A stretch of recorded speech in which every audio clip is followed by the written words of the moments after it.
Vamos apanhar os nossos boletins.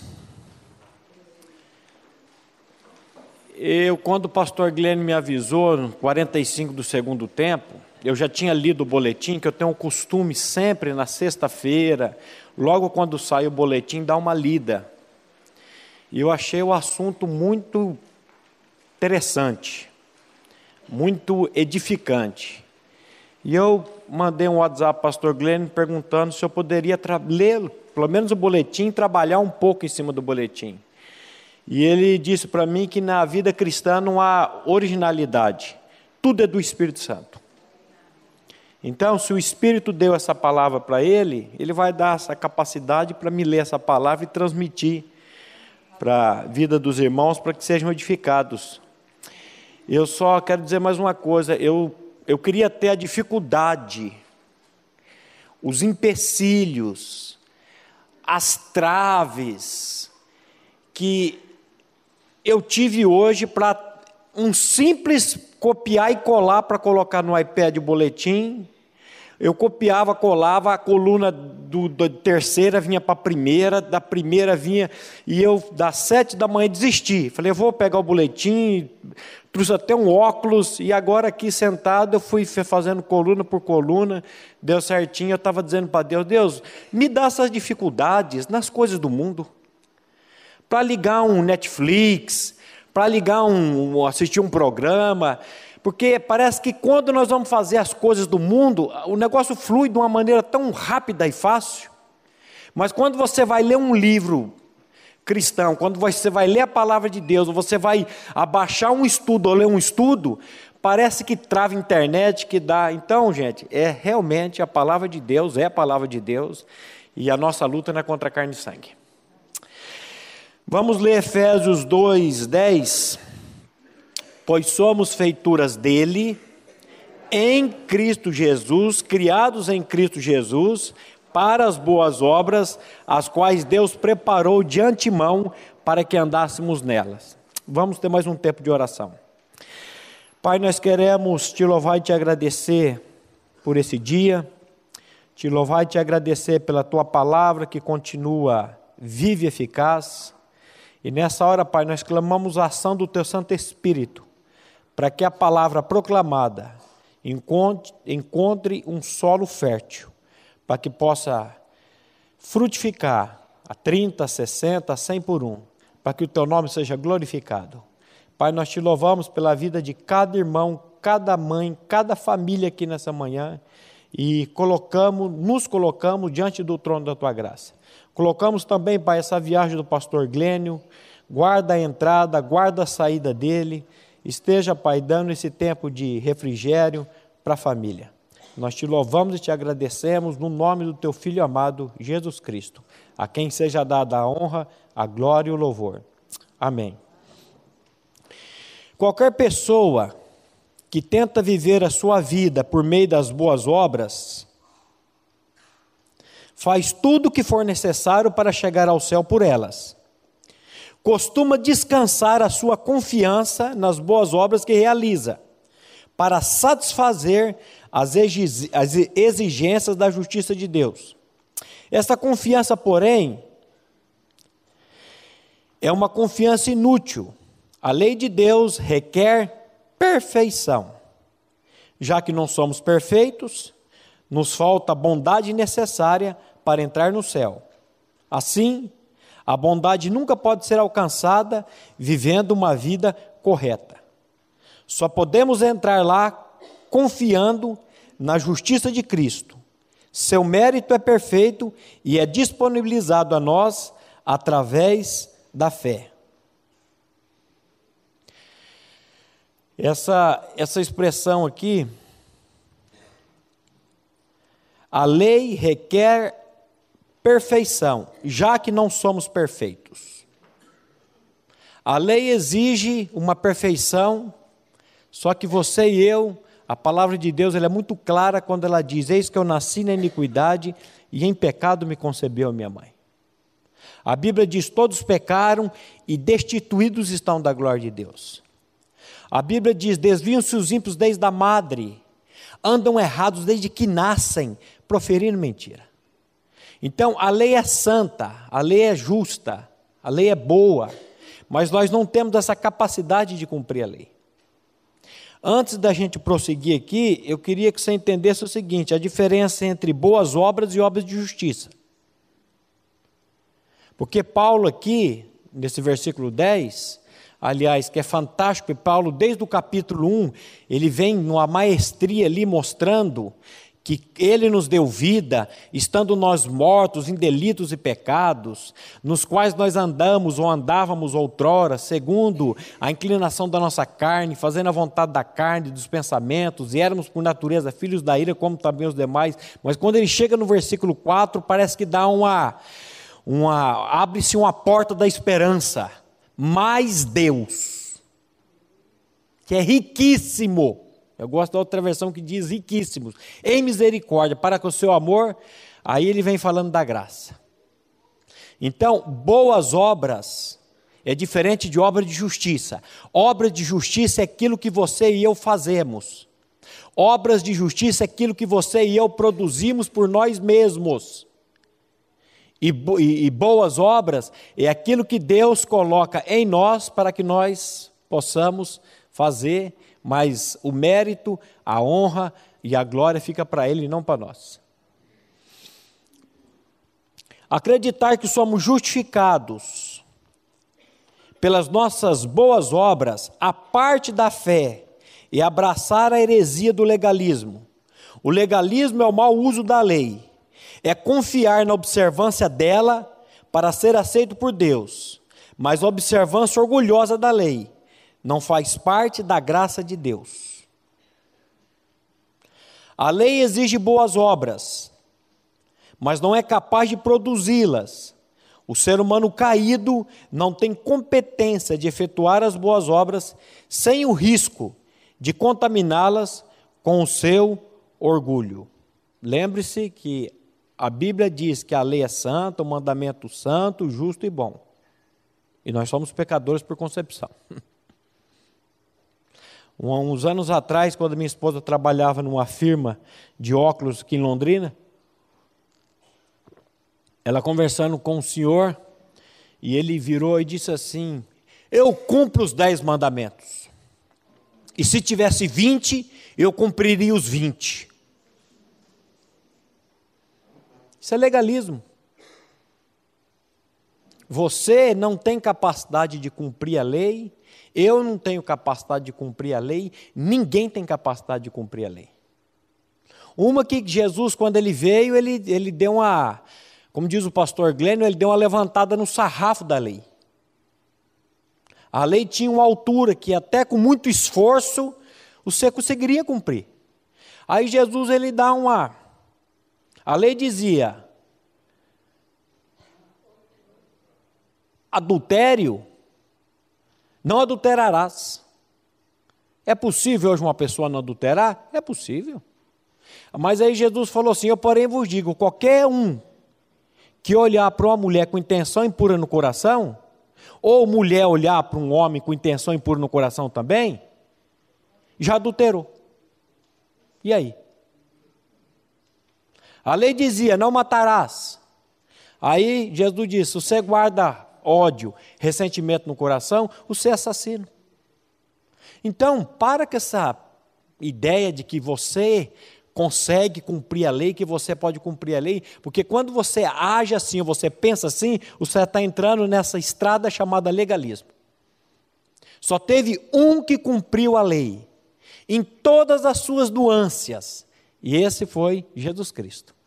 Por isso que eu preciso dele vivendo em mim, para que ele me capacite a cumprir a lei pela graça dele. Como disse o irmão Otmani, o legalismo obrigatoriamente produzirá orgulho no coração. É justamente isso. Eu cumpro a lei. Eu cumpro os 10 mandamentos. Se tivesse 20, eu cumpria tudo. E ao orgulho, ao narizinho, à capacidade, eu posso.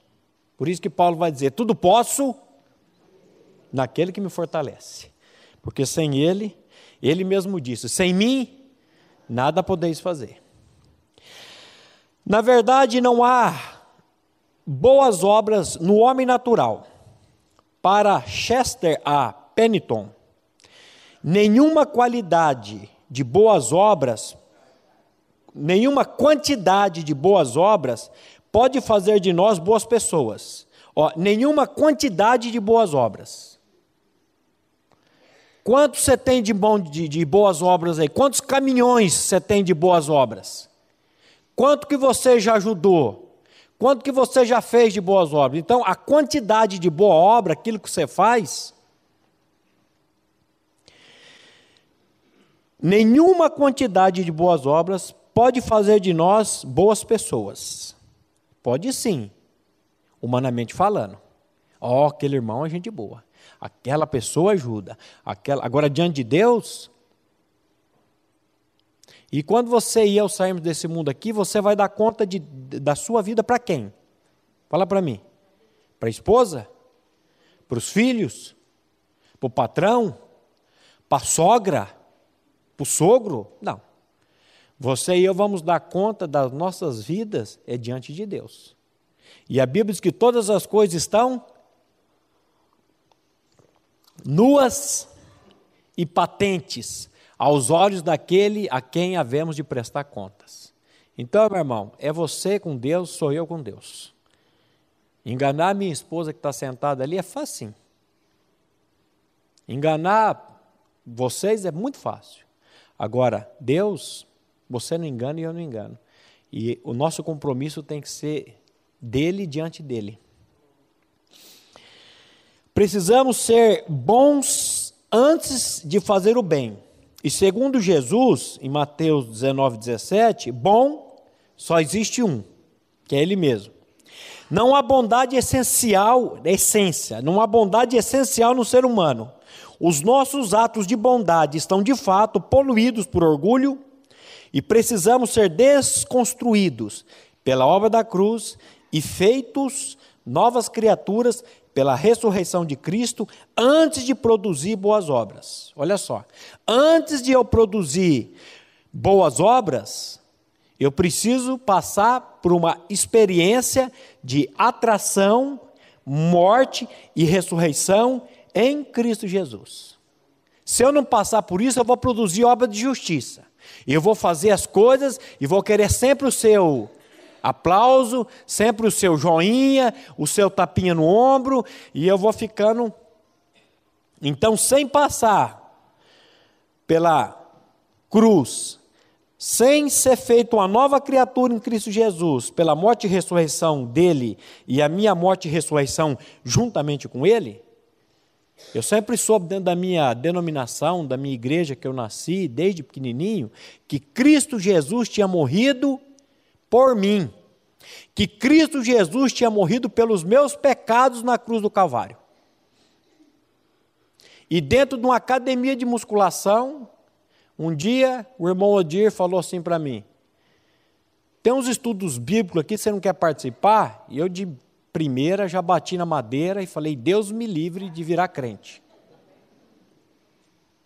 A irmã disse aqui, ela também. Falei: não quero saber disso. Ele falou: vem uma vez, se você não gostar, não precisa vir mais. E quando eu fui e ouvi que Cristo não tinha morrido somente por mim na cruz do Calvário, mas que eu, o meu velho homem, o meu ego, a minha natureza pecaminosa, que eu nasci com ela, tinha sido atraída em Cristo, morta em Cristo e ressuscitada em Cristo, a partir daquele conhecimento, porque Jesus disse: conhecereis a verdade e a verdade vos libertará. Não é autolibertação com U, é libertação do alto com L, é Ele me libertando. E a partir do momento que eu ouvi aquilo, de momento eu fiquei assim, tanto impactado, revoltado, porque eu era uma pessoa que fazia muitas obras de justiça. Eu já disse aqui, minha oficina era praticamente do lado do albergue noturno na Rua Araguaia. E ali era trânsito de pessoas, toda manhã, toda tarde, mães com filhos, e do lado da minha oficina tinha uma padaria. E quando chegava alguém pedindo lá, dinheiro eu nunca dava, mas eu levava as crianças para a padaria, e já dava bolacha, e comprava pão, e leite, e aí eu já chegava lá na oficina todo emproadinho, sabe? Todo, porque As obras de justiça, elas precisam ser ditas, elas precisam ser faladas. Para você olhar para mim e dizer, olha, o Maurício é uma pessoa muito boa, ele ajuda, ele faz aquilo. E como é que você vai saber? Eu preciso falar. Ó, eu que comprei lá, eu que fiz. E aí o dia que eu ouvi que é graça, que não é pelas minhas obras, eu fiquei invocado. Vou dizer a verdade para vocês, eu não gostei não. Mas se tem um versículo na Bíblia que eu amo, é um versículo que diz assim, nada podemos contra a verdade, senão em favor da própria verdade. Pode ficar bravo comigo, não vai adiantar. Agora, você ficar bravo com Jesus, com a verdade, você pode ficar tranquilo que, dia menos dia, essa própria verdade vai pegar e vai fazer aquilo que Paulo vai dizer. Eu não me envergonho do Evangelho, porque o Evangelho é o poder de Deus. Essa dinamai, ela vai destruir você e vai mostrar para você que a salvação não é pelo que você faz, mas pelo que Cristo fez. Aí você descansa. E quando eu vi isso, eu falei, meu pai, eu preciso. E lá em Mateus 12:33, Jesus disse assim, uma árvore é identificada por seus frutos. Se a árvore é boa, os frutos serão bons. Se a árvore é ruim, os frutos serão ruins. Aqui é questão de fruto, de árvore. A árvore boa produz fruto bom. A árvore ruim produz fruto ruim. Então, o que eu estou produzindo? É boas obras ou é obra de justiça? Maurício, como é que eu sei? É simples. Para quem está ficando a glória? Quando você está fazendo, você está ficando com a glória para você? Você está querendo estar em evidência? Ou você está dando a glória para Deus e dizendo, Senhor, é para ti, não para mim? E aqui que está toda a diferença. Ao refletir, bom só existe um, teríamos que ter sido feitos bons pelo único bom, a fim de produzir os bons frutos. A máquina pode realizar obras, a vida dá frutos. A vida caída dá frutos bichados pela vaidade. A fruta regenerada dá frutos bons pela graça. Na minha oficina tem um pé de goiabeira, de goiaba, mas dá cada goiaba bonita. Mas quando você corta aquela goiaba, você morde aquela goiaba, você tem que comer só a casca, que ela está toda bichada. E é isso aqui, ó. A vida caída dá frutos bichados pela vaidade. A vida regenerada dá frutos bons pela graça. Aonde você está, meu irmão? Você está na graça ou você está querendo produzir pelas obras da lei? Muitos acreditam que serão salvos pelas suas boas obras. Pelas suas boas obras. Por outro lado, crer que somos justificados por um tipo de fé que não produza bons frutos ou boas obras, que Deus preparou para que andássemos nelas, é abraçar a heresia do antinominismo. Essa palavra antinominismo, ela vem de duas palavras gregas. Anti, que significa contra, e nomos, que significa lei. Então, ela significa contra a lei. A relação entre fé e boas obras podem ser distinguidas, mas nunca separadas. As boas obras não acrescentam mérito algum à fé diante de Deus. A única condição, sumiu aqui, a única condição da nossa justificação é a nossa fé em Cristo. Mas se as boas obras não seguem a nossa profissão de fé, fica claro que não possuímos justificativa para a nossa justificação pela fé. Se eu digo que eu fui justificado pela fé, que eu sou uma pessoa salva e não produzo frutos, tem alguma coisa errada. Somos feituras dele, criados em Cristo Jesus, para as boas obras, as quais Deus preparou de antemão para que andássemos nelas. Isso é uma coisa que eu estava pensando. Eu falei, meu pai, o pastor Glenn escreveu esse boletim, mas o senhor já sabia que eu ia ler esse boletim. E o Senhor parece que fez ele escrever com uma leitura, uma coisa bem fácil. Porque, gente, Deus sabe todas as coisas. Deus está no controle de todas as coisas.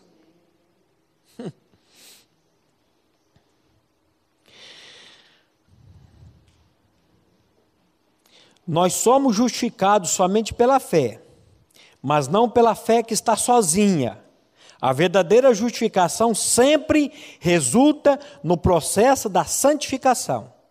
A justificação, ela nunca vem sozinha.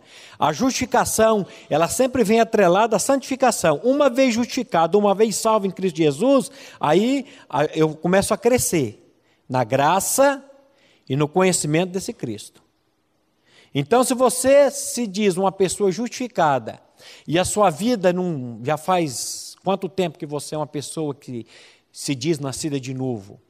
Há quanto tempo que você se diz uma pessoa que foi justificada em Cristo Jesus? Mas se a sua vida continua a mesma coisa, essa justificação pode ser somente psicológica, pode ser somente da mente. Ela precisa ainda...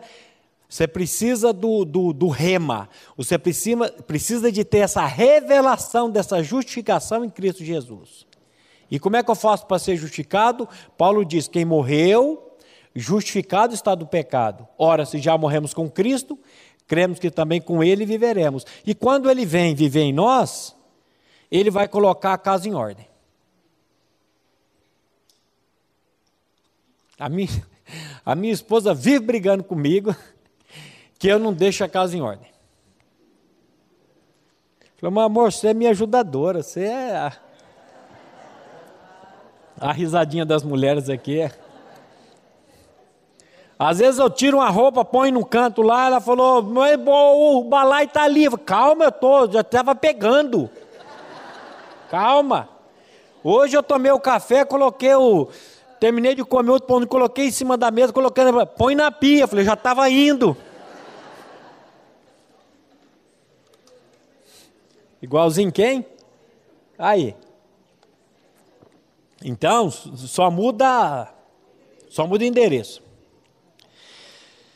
Se houver justificação, a santificação inevitavelmente seguirá com as suas boas obras. Você pode ficar tranquilo. Deus vai te usar. Deus vai fazer. A única coisa que você precisa é dizer assim, Senhor, eis-me aqui, usa-me. Eu não tenho capacidade, eu estava vendo as mães lendo aqui hoje, tinha umas que estavam tremendo. Porque isso... Agora, quem capacita é Ele. Paulo vai dizer, nós não temos nem capacidade de pensar alguma coisa como se partisse de nós. Pelo contrário, a nossa suficiência, a nossa capacidade vem do Senhor. E Ele que faz. Então, a verdadeira justificação sempre resulta no processo da santificação. Se houver justificação, a santificação inevitavelmente seguirá com as suas boas obras. Ninguém pode saber de sua eleição, a não ser por sua justificação em Cristo. E ninguém pode afirmar a sua justificação, senão os escolhidos que são santificados pela fé, por meio da vida de Cristo, em seu modo de ser, produzindo boas obras. Você quer saber se você é salvo? Você está produzindo boas obras? Não obras de justiça, boas obras. Lembre-se que Jesus disse que pelos frutos se conhece. Se você nasceu de novo, meu irmão, você pode ter certeza, e se você se colocar diante de Deus, Deus vai te usar. Às vezes nós achamos que temos que ir para um seminário, que temos que estudar, que temos que fazer uma série de coisas. Isso aí é muito louvável.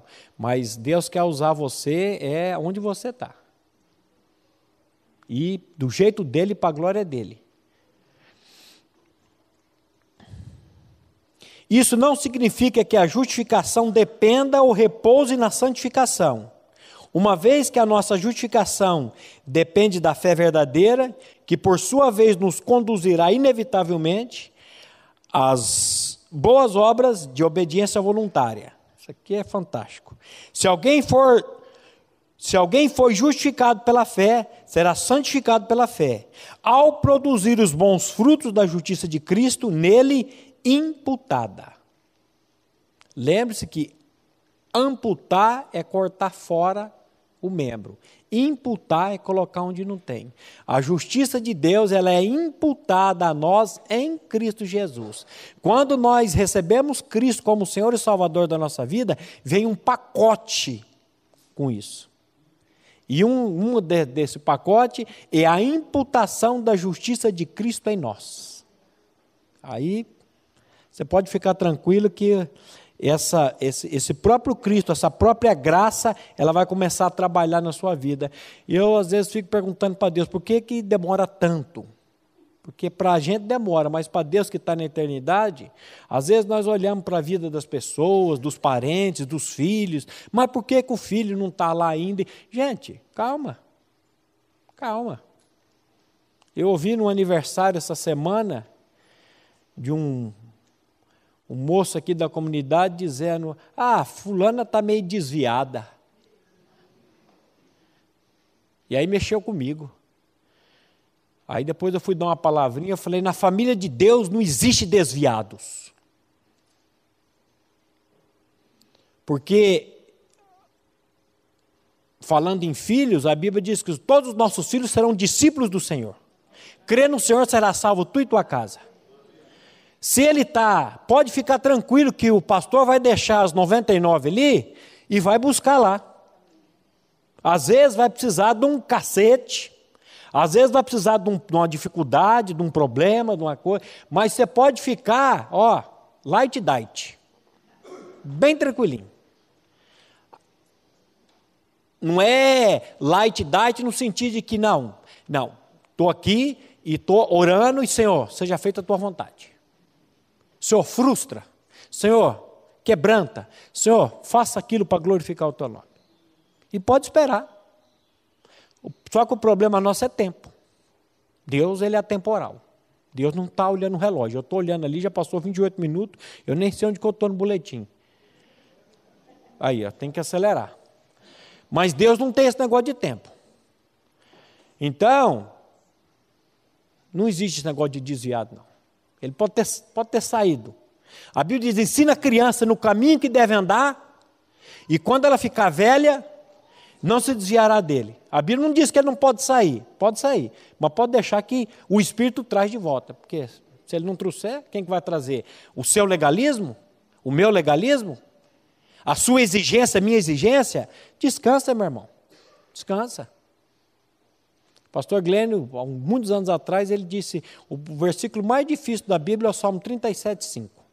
Entrega teu caminho ao Senhor, confia nele, e ele tudo fará. Mas a gente fica, pega e solta, entrega, descansa. É um erro grave, e na verdade uma forma moderna de antinomia, sugerir que uma pessoa possa ser justificada ao abraçar Jesus como Salvador e não como Senhor. Tem gente que quer Jesus só como Senhor, não quer como Salvador.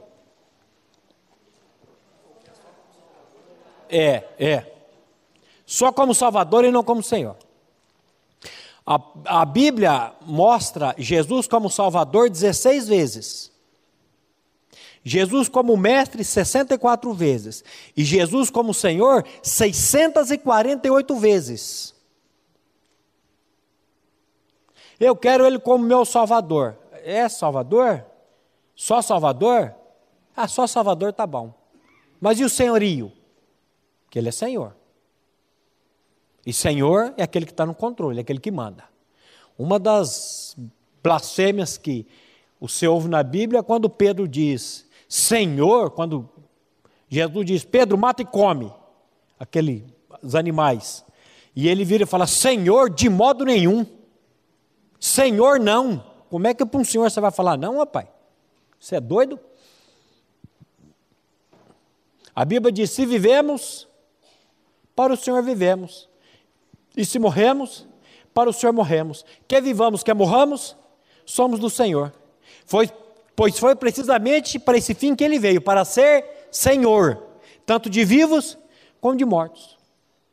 Eu passei a semana em frente da Cromadora Londrinense, foi muitos anos vizinho do meu pai, e eu sei que eles fazem muitas coisas lá, e eu já estou, se não ficar muito caro, eu vou mandar fazer, para colocar na minha lápide lá no Parque das Oliveiras, quando eu for, de alumínio, esse versículo. Se vivemos, para o Senhor vivemos, se morremos, para o Senhor morremos, quer vivamos, quer morramos, somos do Senhor. E Senhor é dono, meu irmão. Senhor é aquele que está no controle. Se Ele é Senhor da sua vida, se Ele é o Senhor da minha vida, eu não posso dar muitos passos na minha vida sem consultá-lo. Dizendo, Senhor, qual é o teu propósito? E aí entra a oração. A Bíblia diz que a paz de Cristo, a paz de Deus, seja o árbitro nos vossos corações. Quarta-feira nós falamos aqui sobre oração, quando em Lucas 18 Jesus fala para a gente orar sempre, sem esmurecer. O que é esmurecer? É desanimar. Eu falei, sabe por que nós andamos desanimados? Porque nós não estamos orando. E orando como? Orando em todo o tempo no Espírito. Orar sem cessar. Então, o dia que você estiver desanimado, o dia que você encontrar um cristão, um irmão da igreja desanimado, como diz o pastor Glênio, sorumbático, sendo com flauta, maracujá de gaveta, você pode ter certeza que a vida de oração dele está deficiente, ele não está orando.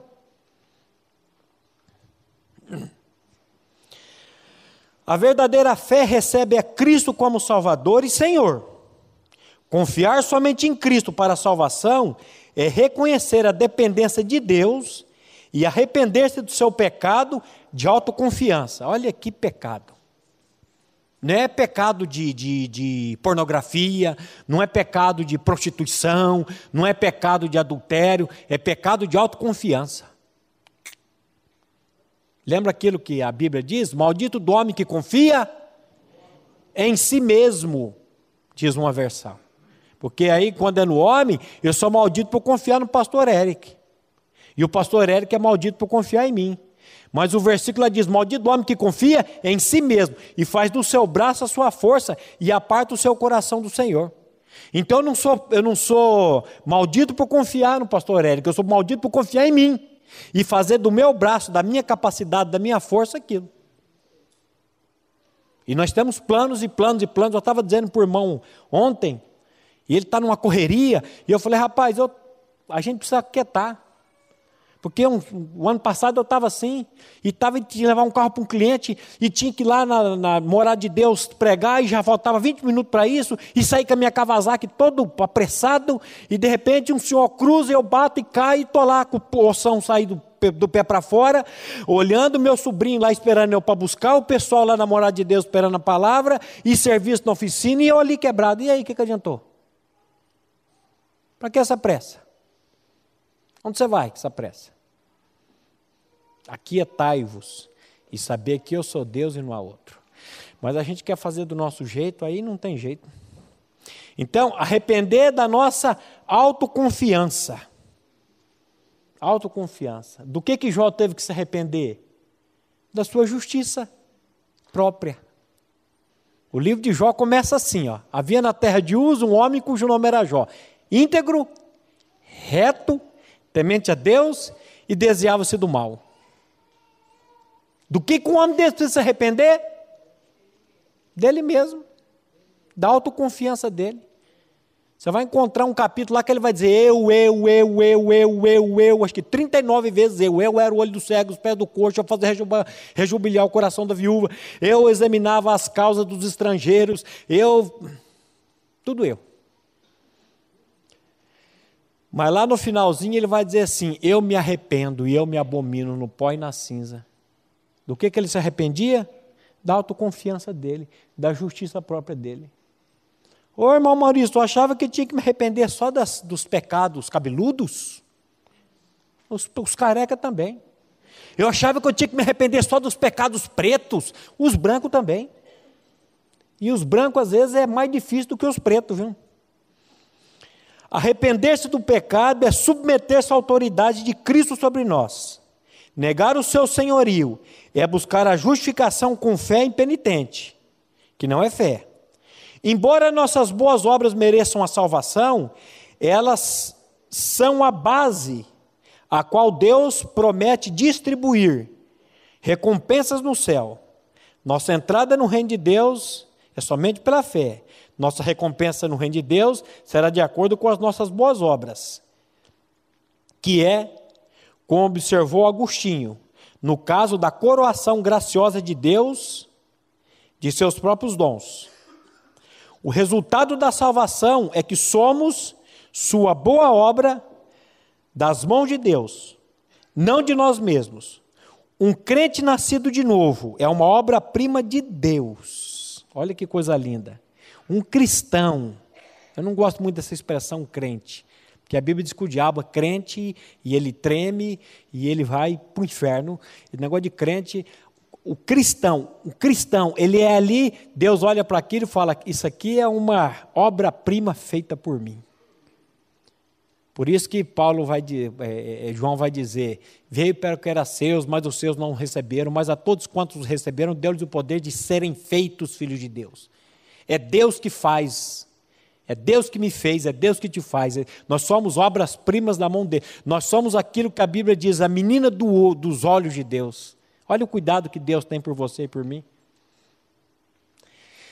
E aí a gente fica preocupado com essas firulas, com essas ansiedades, essas preocupações, esses estresses do mundo.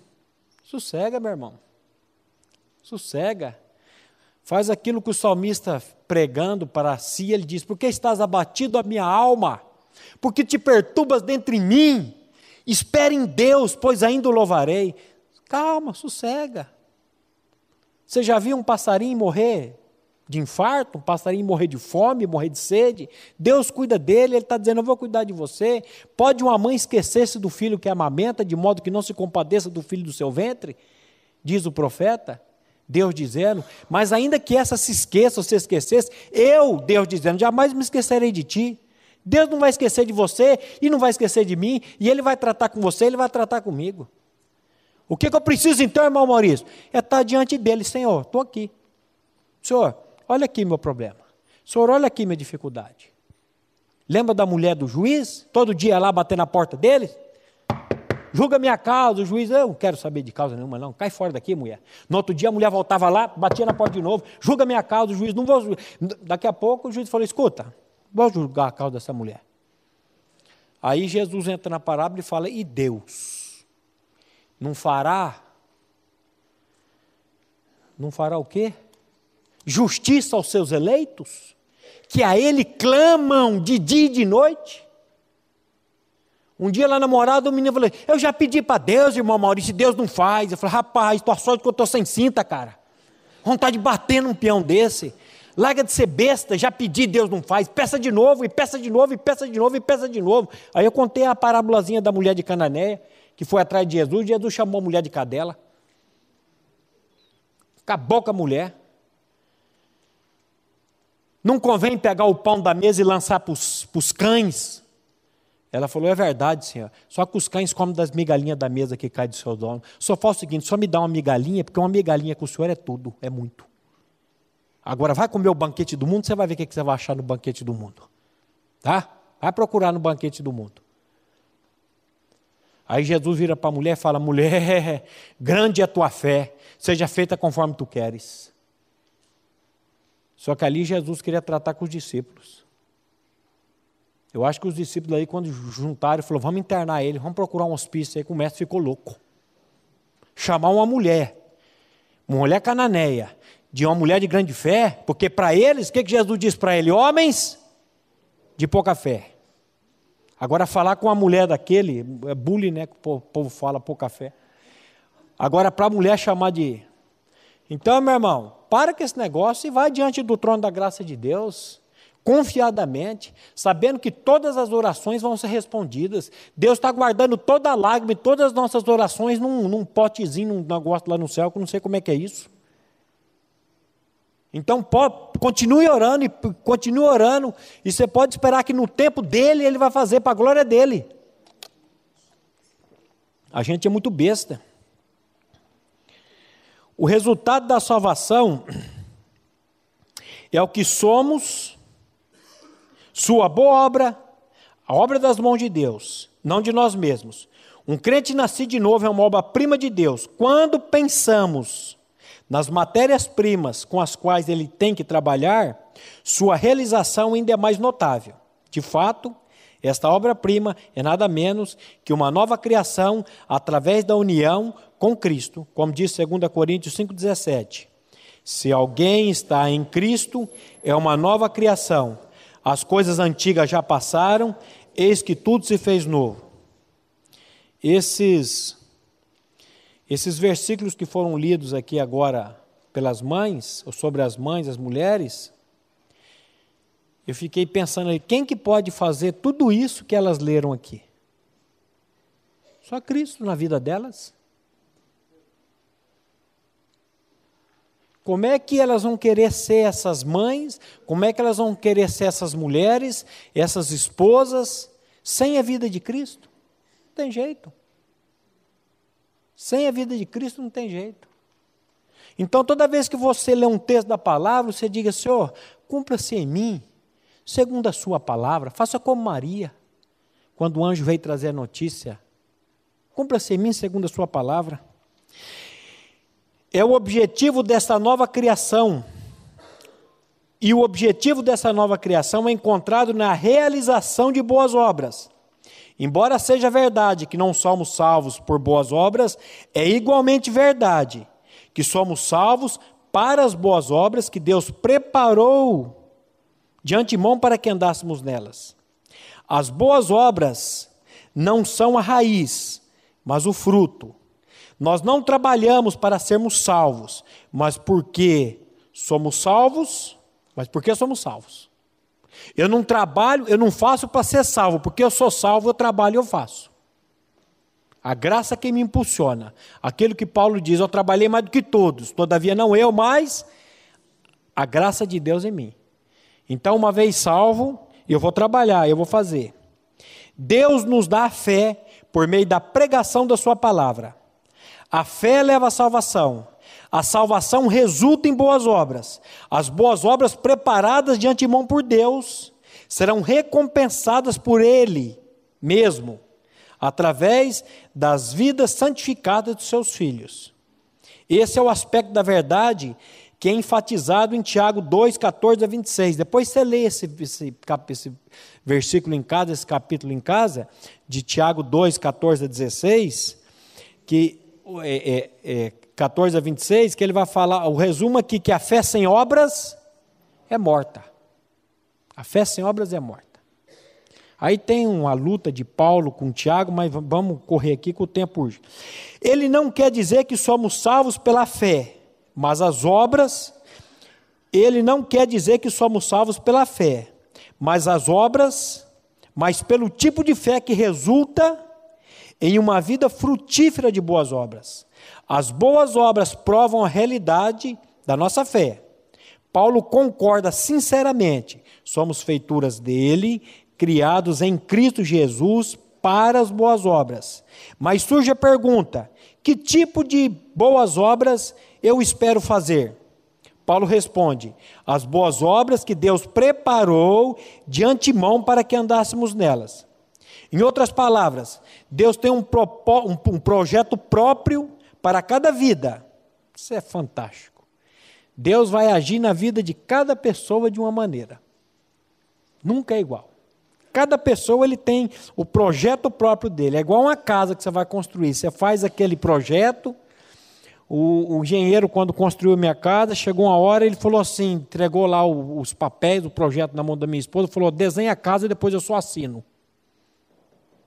Que ela muda aqui, muda ali, muda lá. Faz do jeito que você quer e depois eu vou lá e assino e fica como se eu tivesse... E eu falei, faz do teu jeito. O ano passado já começou, que eu queria quebrar aqui, que eu queria derrubar ali. Eu falei, pode parar. Quando você for, faz do teu jeito. Mas agora que eu estou vendo, então deixa do jeito que está. Ainda mudamos umas coisinhas lá, mas ela ainda está com esperança que vai quebrar umas paredes lá. Mas diz que a esperança é a última que morre, né? Então... Antes da nossa conversão, ele mapeou uma carreira espiritual para cada um de nós. Assim, a nossa responsabilidade é encontrar a sua vontade para nós e depois recebê-la, obedecê-la. Nós não temos que elaborar um plano para as nossas vidas, mas apenas aceitar o plano que Ele já elaborou para cada um de nós. Isso nos liberta deste frenesi de querer agradá-lo e assegurar que as nossas vidas serão de maior glória para Ele, de grandes bênçãos para os outros e de maior recompensa para nós mesmos. Outro ponto importante quanto às boas obras é o seguinte, diz Matthew Henry: quando deixamos passar despercebidas as nossas boas obras, Deus certamente as observa mais. Lembra aquilo que Jesus disse? Quando você der com a direita, que a esquerda não veja. Pode ficar tranquilo que Deus está vendo e a Bíblia fala que Ele que vai dar a recompensa dele no tempo dele. E completa Paul B. Levertov: embora os discípulos devam ser vistos praticando boas obras, eles não devem praticar boas obras para serem vistos. As boas obras na vida dos cristãos são manifestações da vida de Cristo neles, já que estão em Cristo.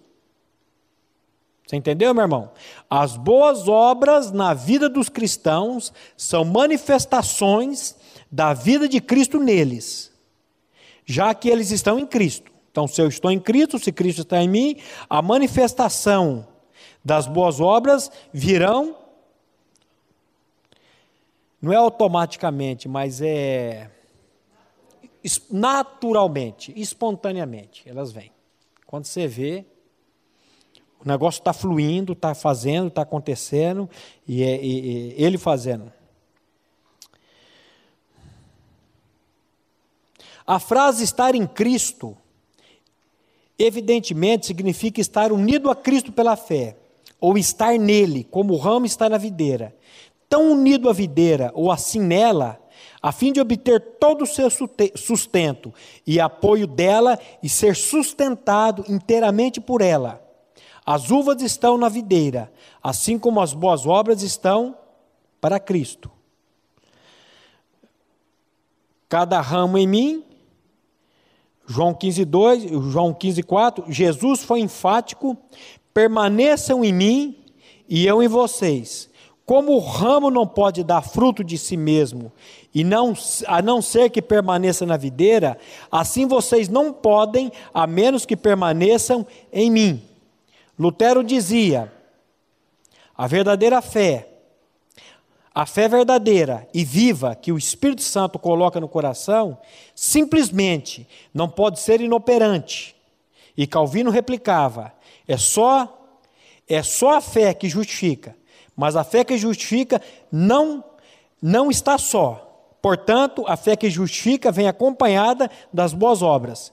Embora estas não devam ser propaladas para serem vistas ou vistos, devem ser vistas para que o Pai seja glorificado. Para que serve essas boas obras precisam e vão aparecer nas nossas vidas?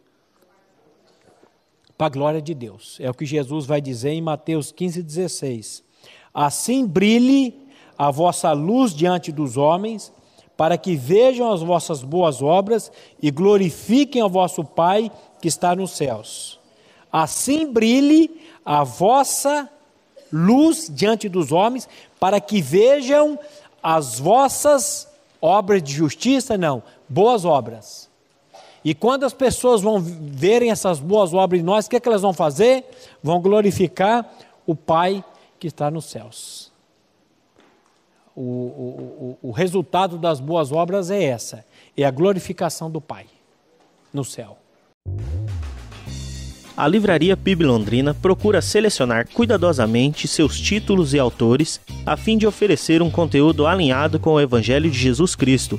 Bíblias, livros de teologia, devocionais, literatura infantil, biografias, comentários bíblicos e muito mais. Dispomos também de um acervo de CDs e DVDs das mais de 5.000 mensagens ministradas na Primeira Igreja Batista em Londrina.